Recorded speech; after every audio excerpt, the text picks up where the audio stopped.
She built an AI proxy to maintain our relationship while she was away. The message came in at 11:47 p.m. I miss you.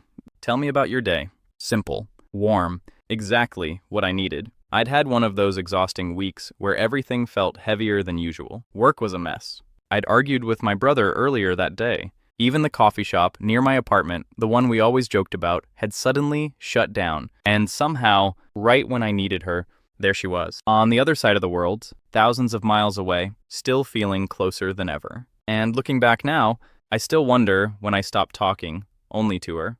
6 months earlier, when Dania left for an overseas project, we promised each other we'd make long-distance work. We meant it.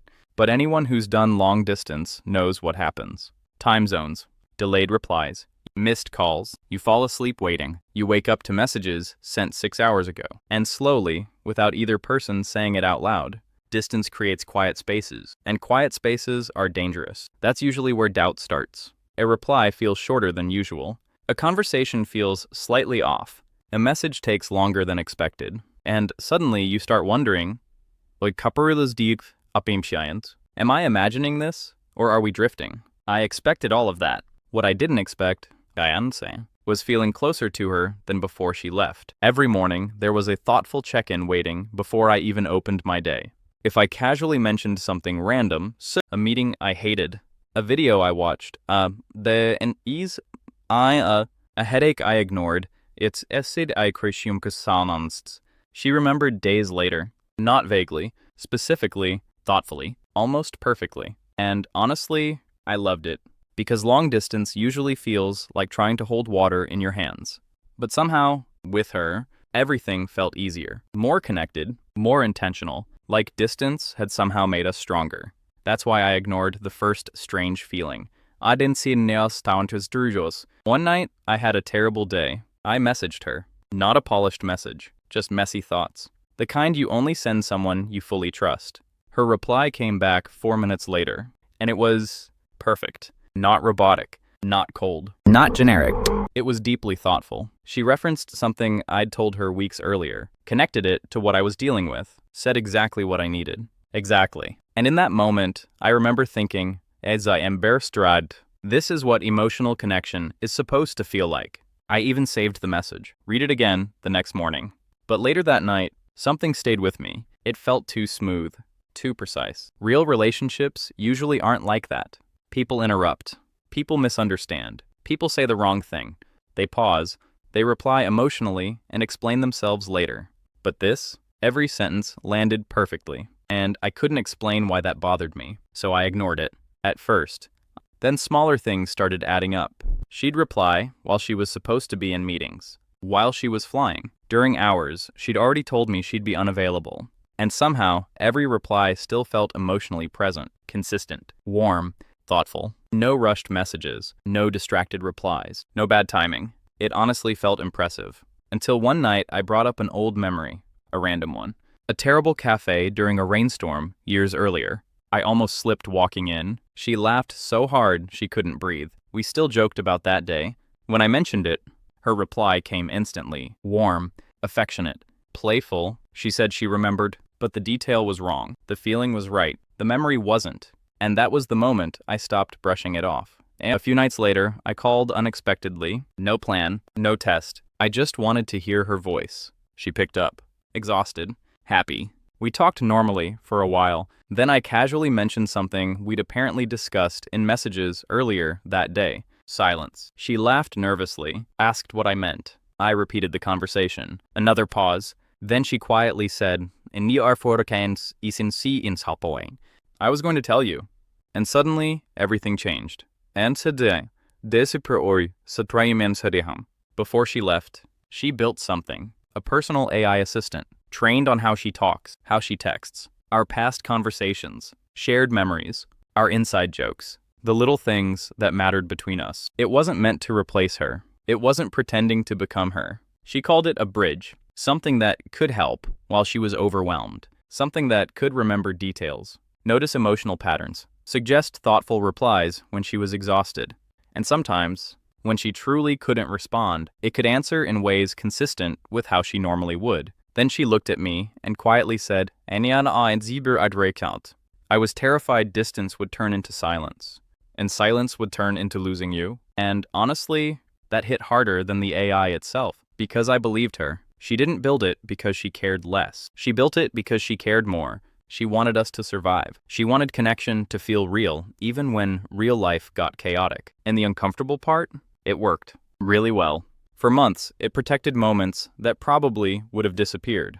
It remembered details. It kept conversations flowing. It made distance feel smaller. And I genuinely felt loved. That's why my first reaction wasn't anger. It would have been easier if it felt clearly wrong. But it didn't. Because love and discomfort were sitting in the exact same place. And that's a complicated feeling. And that night, I went back through months of messages, reading everything, looking for clues, trying to figure out which replies were hers. Which nights was she really there? Which moments were AI helping? And the harder I looked, the harder the line became, because she was there. She was there in the setup, in the notes she carefully wrote, in the memories she fed into it, in every detail she thought through before she left. And that was the strangest part. She had been thinking about me the entire time, just not in the moments I thought she was. And suddenly, the question wasn't whether she cared. I knew she did.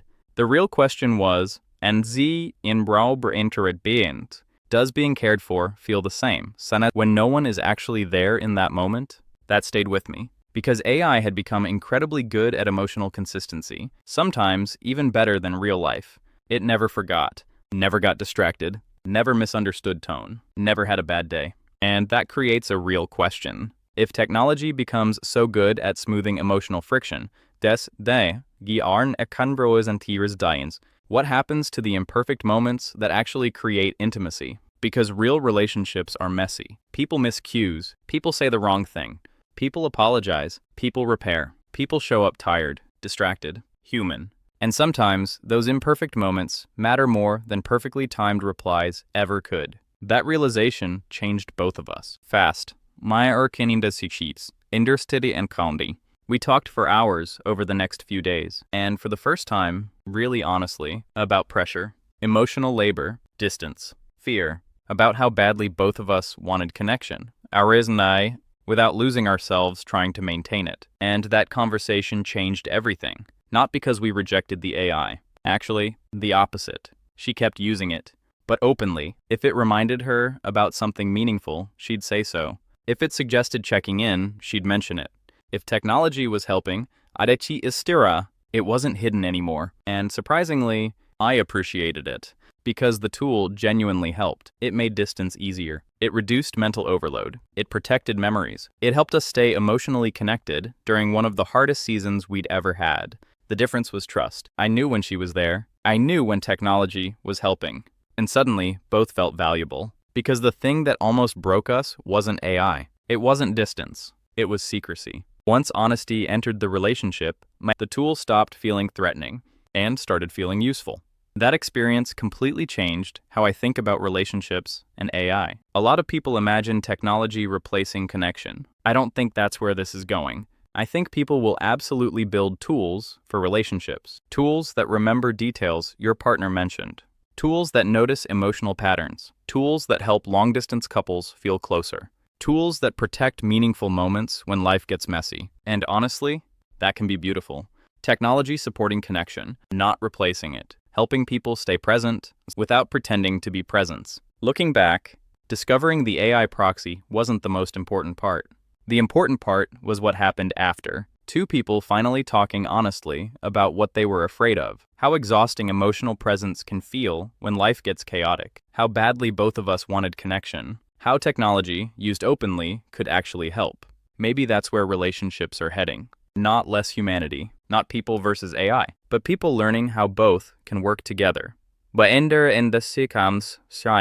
Without losing honesty, trust, or emotional presence. And maybe the future of love won't be choosing between human connection and AI at all. Maybe it'll be learning how both can work together.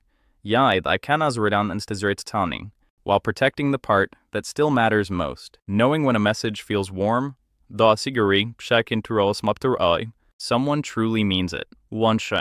And both people know exactly who's there. Because sometimes it isn't the big moment that changes everything. It's the small detail you almost ignore. The reply that came too fast. The memory that felt almost right. The conversation that felt almost perfect. Almost. And maybe that almost is worth paying attention to. Not because technology failed us, but because it showed us exactly where the human part still matters most. And maybe that's the one thing no tool should ever replace.